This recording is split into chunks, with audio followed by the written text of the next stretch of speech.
ang dami kong problema. Mm. Tapos sa amin, tinitignan ka namin ngayon, Mm. hindi naman halata. Sobrang chill mo lang tingnan. As in, Yeah. sobrang cold lang. Okay. Paano mo? Kasi the way ko lang tingnan tol, parang joke time lang naman lahat eh. Ano lang, temporary lang naman tayo sa May mundong ganun to na eh. times nga. Oh, Yeah. joke time lang lahat tol, temporary lang din tayo sa mundong to. Kaya di ganun kailangang seryosohin mo yung mga shit mo, pero hindi yung parang seryoso ka. As in, Alam mo nalulubog yun? ka na. Oh, kahit yung seryosong shit, gagawin ko pa rin comedy yan eh. Wala rin tayo dito tol eh. Pagtitripan mo lang Oy. itong mundong to, kahit may problema ka, ikakaganda pa rin siya ng kwento.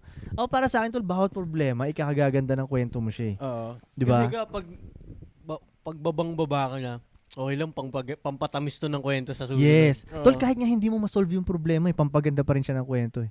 Okay. Let's